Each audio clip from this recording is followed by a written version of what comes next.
বাধা অনেক কিছু বাধা আজকেই দেখলেন সকালবেলা আপনি ছিলেন যে একজন হিন্দি চ্যানেল দিল্লি থেকে এসছে সে আমাকে ল্যান্ড আইডেন্টিফাই করতে বলছে।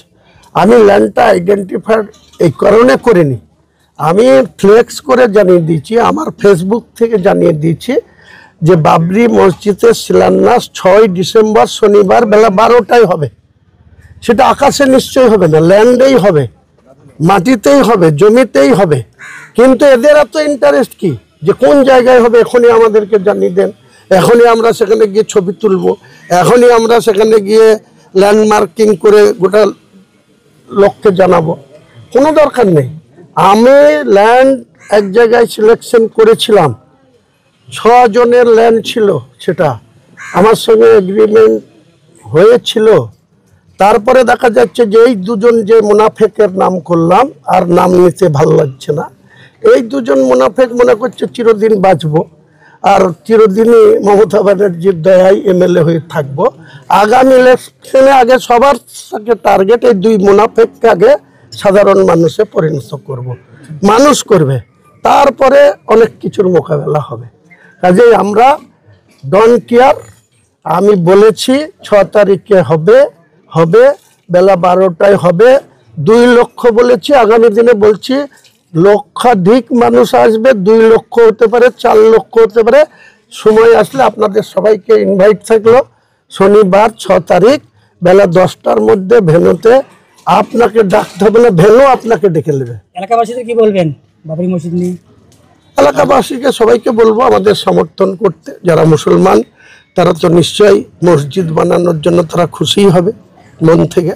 কাজে আমাদের যে যেমন পারবে, অর্থ আমরা কোনো অমুসলিমের নেব না, আগেই বলেছি।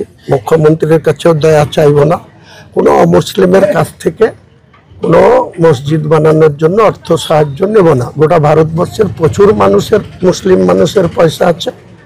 আমার যে বাজেট সেটা 125 কোটি টাকার প্রকল্প, ডিপিআর তৈরি হচ্ছে। সেটা এত আধুনিকভাবে হবে, এত মডেলাইজভাবে হবে বাবরি মসজিদ। মডেল একই থাকবে, গম্বুজের হাইট বাড়বে, এরিয়ার হাইট বাড়বে, যত ফুট বাই যত ফুট ছিল তার থেকে বেশি বড় হবে। এবং দেখতে আমি যেদিনই চলে যাই না কেন, আমি বলছি বাবর 400 বছর আগে করে গিয়েছিল।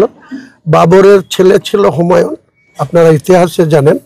ঘটনাক্রমে সেই বাবরের ঐতিহ্য সেই হুমায়ুন ফিরিয়ে আনবে। মুসলমানদের গর্ব করে যাতে বলতে পারে যে এক শ্রেণীর কর সেবকরা অন্যায়ভাবে 1992 সালের 6 ডিসেম্বর তৎকালীন প্রধানমন্ত্রী পিভি নরসিংহ রাওয়ের ভেতর থেকে মদত ছিল, তাই ঘন্টার পর ঘন্টা এইভাবে বাবরি মসজিদকে ধ্বংস করা হয়েছিল। আজকে আমি বলছি আমার মাথার দাম দিয়েছে 1 কোটি টাকা। আপনারা জানেন একজন ইউপির একজন উগ্র হিন্দু বলেছে যে হুমায়ুন কবিরের মাথা কেটে আনতে পারলে 1 কোটি টাকা তিনি পুরস্কার দেবেন। আমি সেই ব্যক্তিকে বলছি তুমি এবং তোমার যত শক্তি আছে মুর্শিদাবাদের ভেন্যুতে আসো, আমার মাথা তোমার কাটবা না তোমার গদ্দান কোথায় যাবে সেদিন প্রমাণ হবে। ঠিক আছে, থ্যাংক ইউ।